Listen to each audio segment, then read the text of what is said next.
į kiekvieną darbą reikia įdėti savo sielos gabaliuką. Kitaip čia tik nuotraukos. Tam yra fotoaparatas ir viskas. O reikia savo sielą įdėti.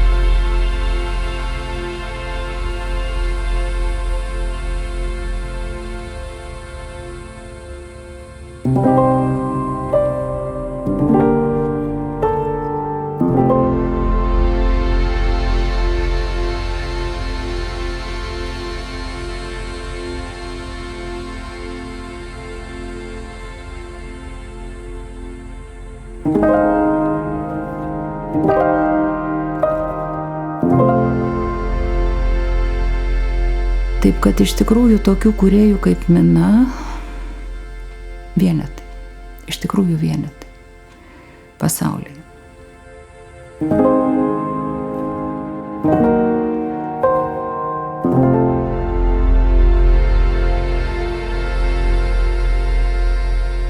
Jeigu tu teoretikas, tu gali 100 teorijų žinoti. Nieko tu nesukursi. Niekad nieko nesukursi. Tam, kad sukurti, reikia dirbti. Tai kai dirbi, tai ateina dar nauja mintis, dar nauja.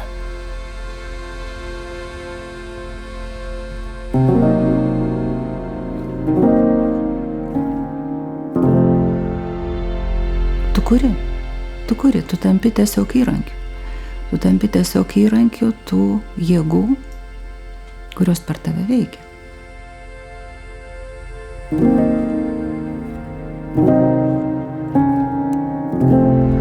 Mano gyvenimas labai sudėtingas, daugiau negu sudėtingas.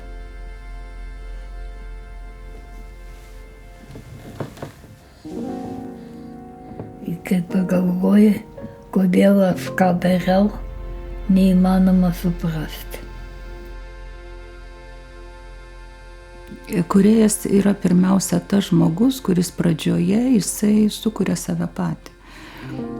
Tokį, kokį jis nori save matyti. Vadinasi, kad, o jeigu jis tą daro, vadinasi yra dėl ko. Taigi jis gyvenime būtinai patiria daug ir visko. Aš nežinau nei vieno tikro kūrėjo, kurio gyvenimai būtų lengvi. Nei vieno nežinau.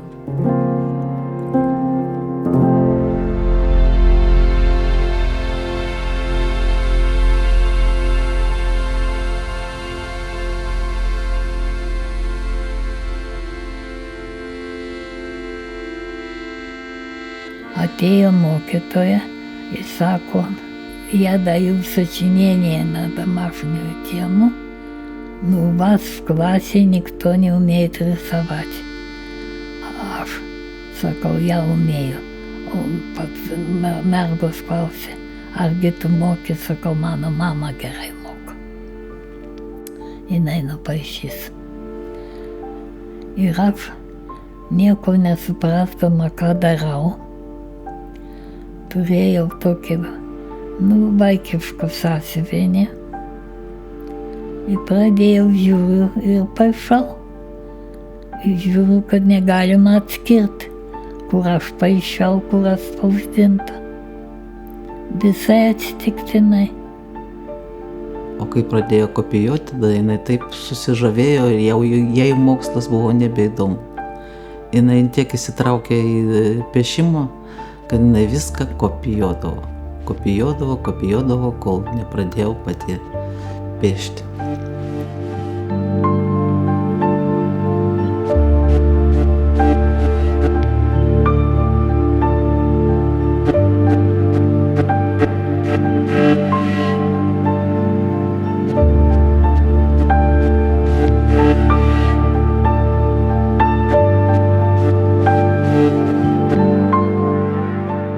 piešti žmonės mokindavosi ne dailės akademijoje, ten tiesiog nepriimdavo tų, kurie nemoka paišyti.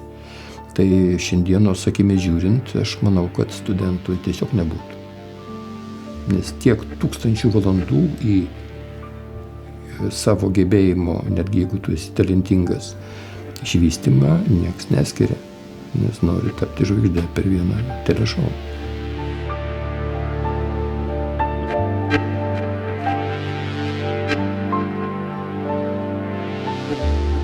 Bet aš niekad netingėjau dirbti. Kai aš tik įstojau, aš iš vis atrodžiau kaip vaikas. Praėjo prie manęs vienas pagyvenęs studentas ir sako, mergytė, tu sutverta darbui. Tai čia tikra tiesa. Bet jis dar nežinojo, kad aš ir meiliai gyvatės sutverta.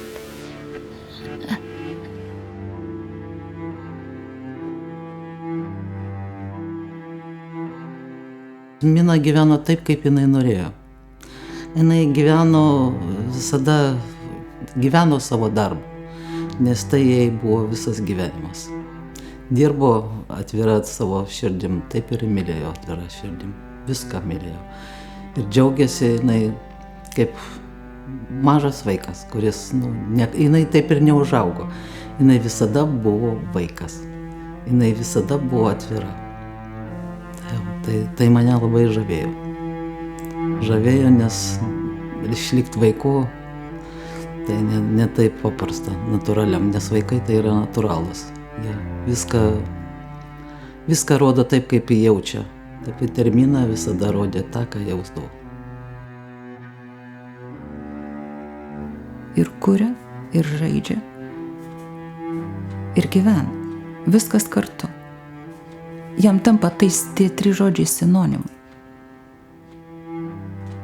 Aišku, sunku suprasti žmogui, kuris, sakykime, nėra tame, nes žaidimas atrodo kaip čia kažkas nerimto, bet tai tiesiog tu turi kai kuriuos dalykus pažvelgti per žaidimo prizmę. Tai buvo gabus žmogus, kuris sugebėjo matyti, mokytis ir žengti į priekį ir tapti iš tikrųjų labai rimta menininkė.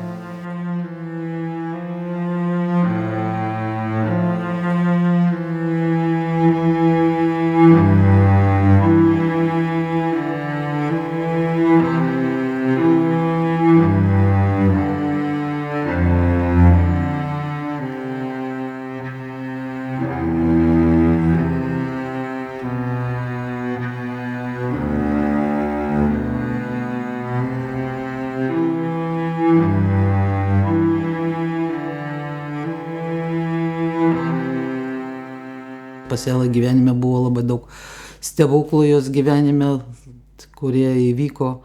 Nes jinai būdavo, sakė, vieną kartą buvo Maskvoje, ėjo per kelią, jis sakė, bala buvo. Ir aš, sako, taip norėjau tą balą įkišti ranką, įkišau, sako, ranką ir ištraukiau labai gražų akmenį. Sakė, nes jo nesimatė baloj. Sako, o man norėjusi paimti. Sako, aš jaučiau jo, bet nemačiau, bet jaučiau.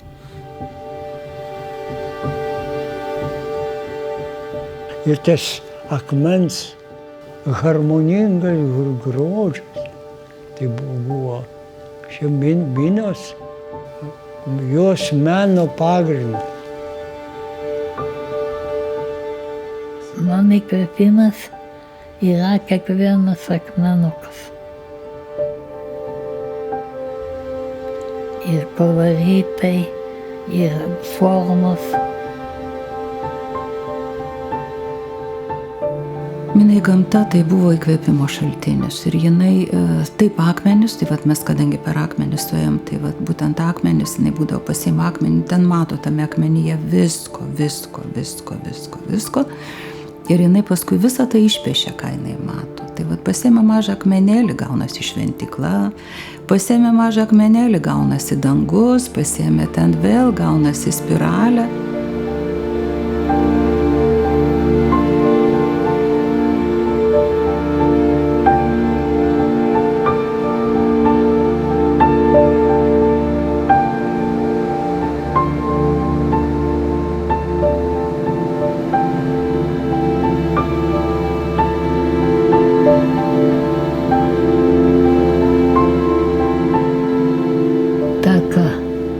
gamta sukuria, žmogus niekad pats negali sukurti. Niekad. Gamta didžiausia, kurie yra gamta.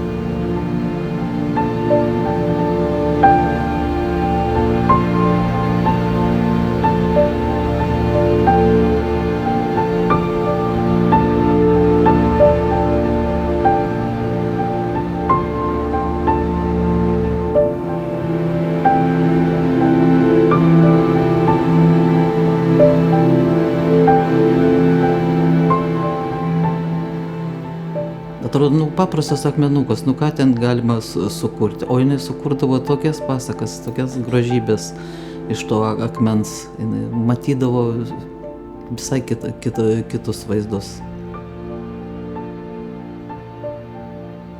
Atrodo, paprastas akmuo, o pastelė gaunasi pasakiškai.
Man visada įkvėpimas. Aš žinojau, kad aš noriu būti dailininkė. Ir viskas. Kada ateina įkvėpimas, jis pasiima visą ją. Nes paprastai kūrėjas tai yra, kada jis pajunta tą įkvėpimą, jis pajunta, kaip jis visas prisipildo tiesiog tokios energijos, tokie kaip burbuliukai atrodo, tave ten visą pakelia. Ir tu esi jau kitur, tu esi jau tame pasaulyje, per kurį ta visa kūryba vyksta.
Aš kurdavau viską tik intuityviai.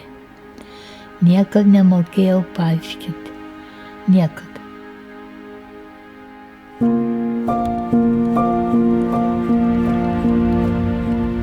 Mina, darydama abstrakčius darbus, jau daro prasmingus. Ji abstrakcionizmui grąžina turinį. Čia labai svarbu.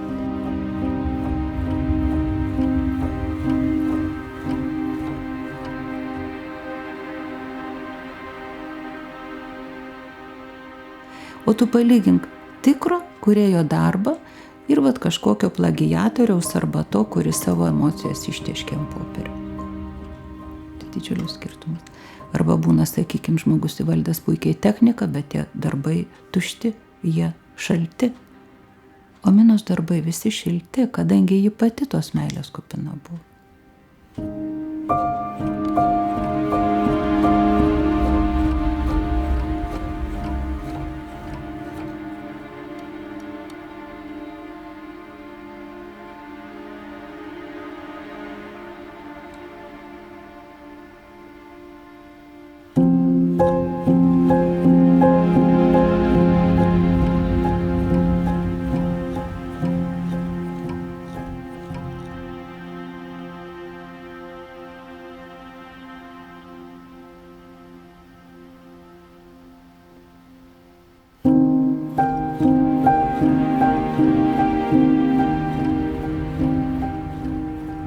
Dėl to aš ir myliu jos darbus, jos kosmosą, jos, nes jinai ten įdėjus save į tos darbus. Kaip būtent, kad jinai ten buvo. Toks jausmas, kad jinai jos matė ir jinai ten buvo.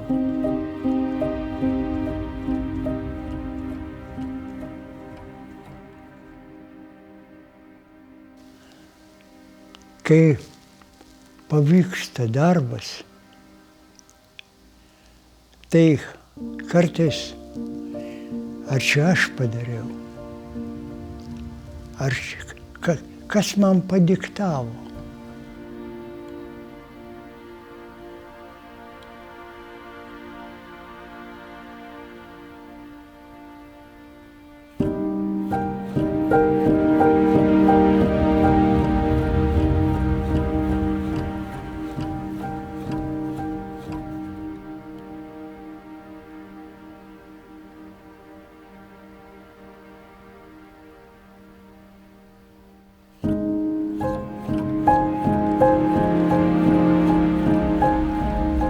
Aš netikiu į tokį kaip Dievą, aš tikiu, kad yra kažkoks visuotinis toksai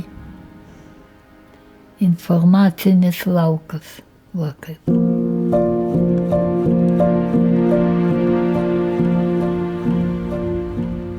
Taip, Mina nekalbėjo apie jokias idėjas, apie jokius ten dvasinius kažkokius ypatingus dalykus. Bet joje tai buvo. Joje tiesiog tai buvo ir jinai, mes puikiai vienas kitą supratome.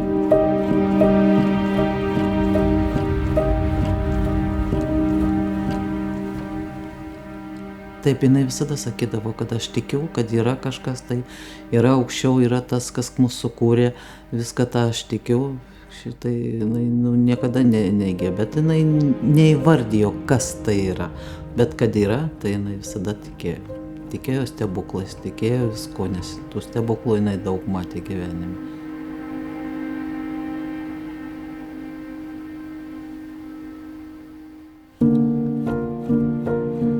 Menas turi žmogų prašviesinti, parodyti, kad gyvenimas yra gražus, o ne kad šlykštus, kaip kiti mėgsta daryti tokius. Aš nemėgstu tokių darbų. Ne. Būtent tuose aukštuosiuose pasauliuose vyrauja harmoningos formos ir dėl to tikroji kūryba, jinai turi harmonijos atnešti į šitą pasaulį, žemišką pasaulį, žmonės įkvėpti harmonijai, įkvėpti tai harmonijai ir gyventi, ir dirbti, ir būti vieni su kitais.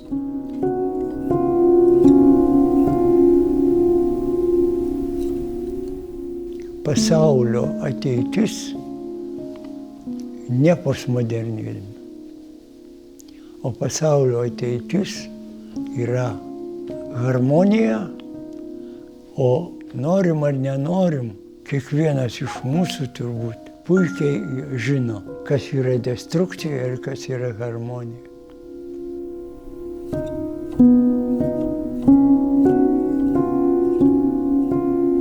Yra masė kūrinėlių, kurie pasimiršta, kurie yra kaip tie vienadienės plaštakės. Perskaičiau knygą, daugiau neskaitysiu, vieną kartą paskaičiau ir pridaviau kažkur, ne? Pasikabinau paveikslą, gal nekabinsiu, už spintos padėsiu. muzika, kuri pilnai net neišklausai ir jau daugiau klausytis nenori. Tai vat reiškia, kad tada ta kūryba yra ne kūryba. Tai yra tiesiog iškrova to žmogaus. Aš vadinu jį iškrova. Dažniausiai vidinio nesupratimo, vidinių konfliktų iškrova. Nes tiesiai galima sakyti, kad be galo daug yra tų, kurie vadina kūrybą būtent šitą iškrovą.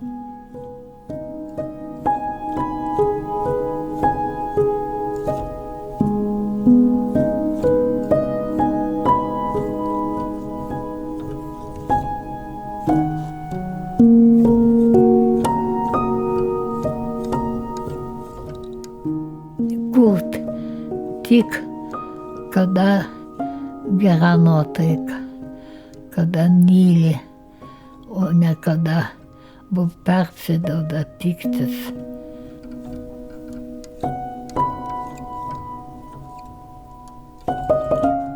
Mintis, kuri yra kūryba, tai yra gimsta iš vis neaišku kada. Ir tikriausiai žmogus specialiai nepaklaustas, neatsakytų. Aš jos apie tai neklausiau, tiesiog stebėdavau aplinkoje esančią mamą ir kaip jinai pradeda paskui eskizuoti. Tai daromi eskizai paprastai ant balto popieriaus. Po to sekantis etapas, gal jeigu tai buvo jau didesnis eskizavimas, tai tiesiog ant to paties eskizo yra paišoma jau pastelėmis. Tai yra eskizas, tai nėra savarankiškas darbas, tai yra tiesiog darbo etapo dalis. Tam tikrų metų, kai mama jau matė, kad nebespėja įgyvendinti ne tik didelio darbo, bet net mažo gobelene, tai jie pradėjo tapti savarankiškais darbais.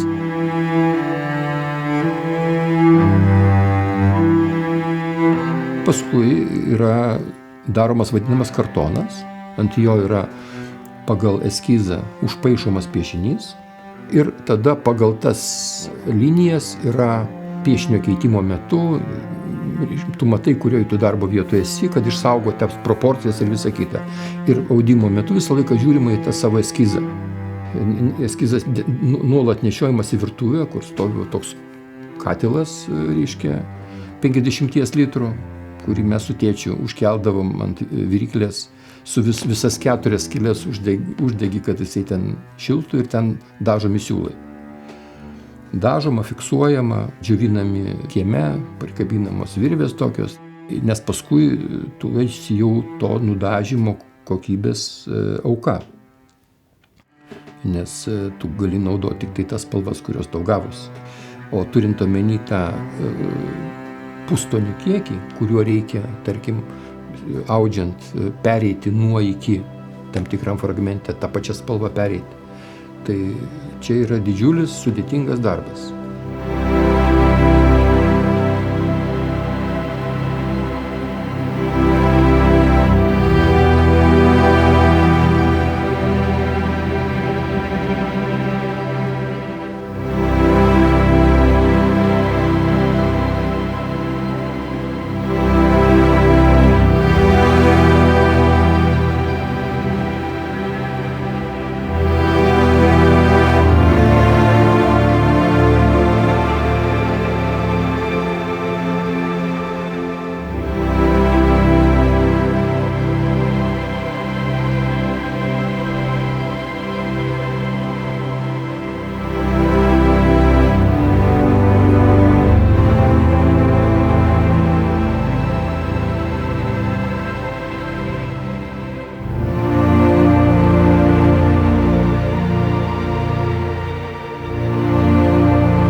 Man patiko darbas ir aš nepavargdavau. Jeigu darbas patinka, tu nepavargsti.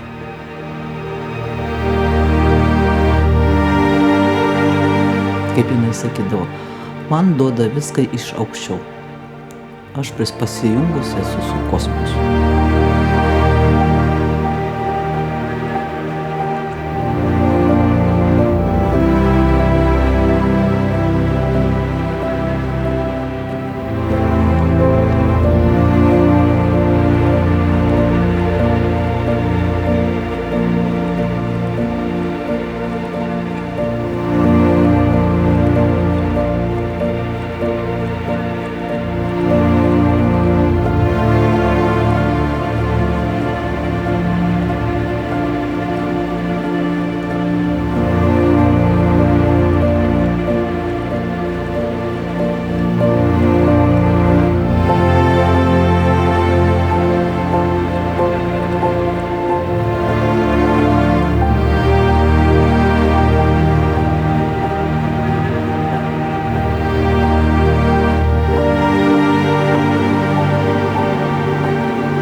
kad tapti kažkokios ryties,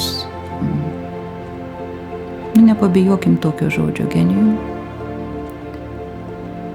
tu jau ne vieną gyvenimą turėjai tuo užsiimti ir užsiimti profesionaliai.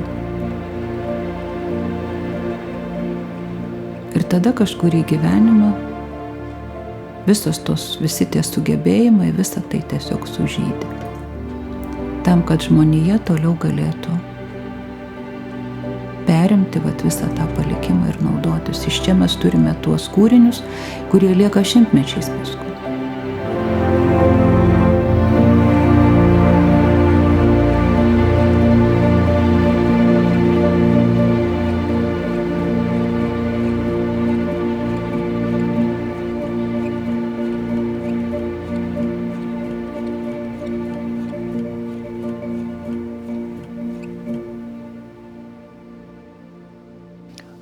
Mina randa kontaktą su Maskvos architektais. Jis pradeda gauti užsakymus Maskvos interjeram. Tai buvo ne taip paprasta. Tai reikėjo ne tik gabumų, reikėjo ištvermės, reikėjo žinojimo ir ji tenai realizuojasi. Kai aš po kelių metų nuvažiuoju į Maskvą ir pamatau, aš buvau nustebintas jos sugebėjimu. Padaryta puikiai, pritaikyta formatai ir faktūra. Pagrindiniai jos darbai yra Maskvos tuose keliuose interjeruose.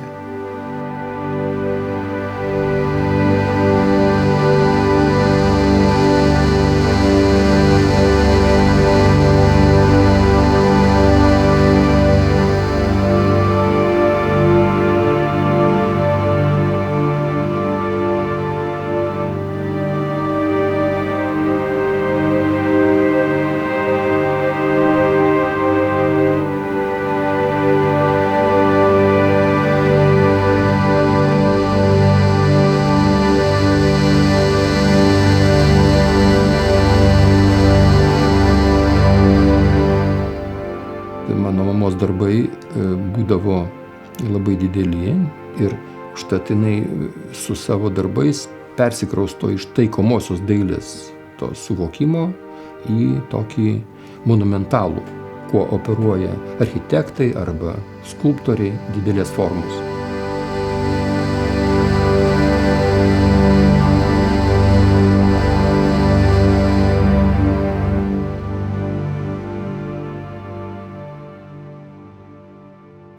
Ir gerai, dabar, sakykime, tie jauni kūrėjai susižavi tais niekučiais visokiais, greitais pinigais ir visa kita.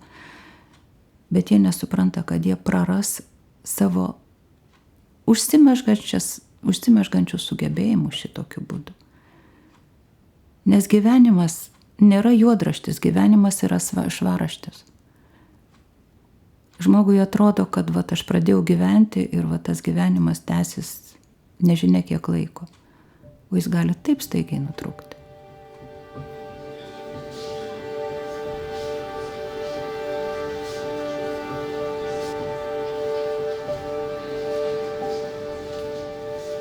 Jinai pastoviai kūrė ir kūrė iki paskutinės minutės, jinai kūrė visada.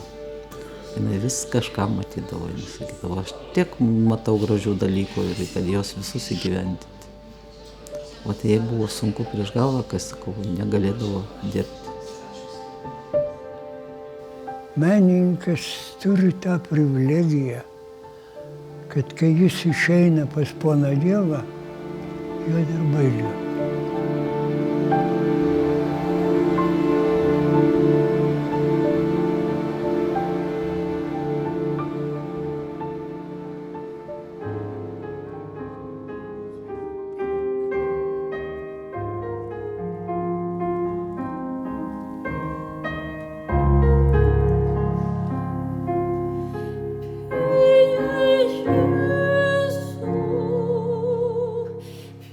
You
visada buvo atvira visiems. Jinai kaip jausdavo, taip save įrodydavo, tai reikia sugebėti, tai reikia mokėti, parodyti, šviesti tą šviesą, kurioje joje buvo šita šviesa, neapsakoma.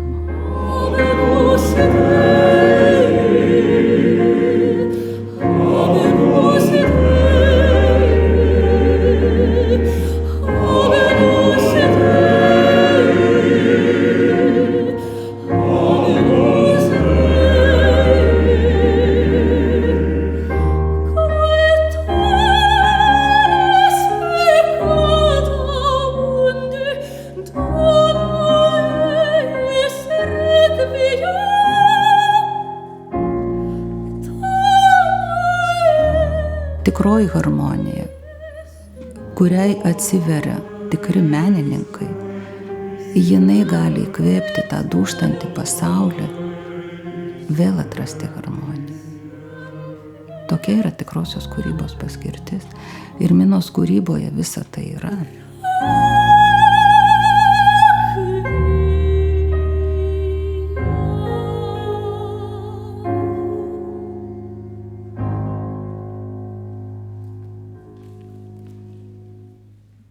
Aš galiu pasakyti, kad aš labai įdomų gyvenimą turėjau. Labai daug kur buvau, labai įdomiais žmonėmis susipažinau, nepaprastai įdomiais. Jo.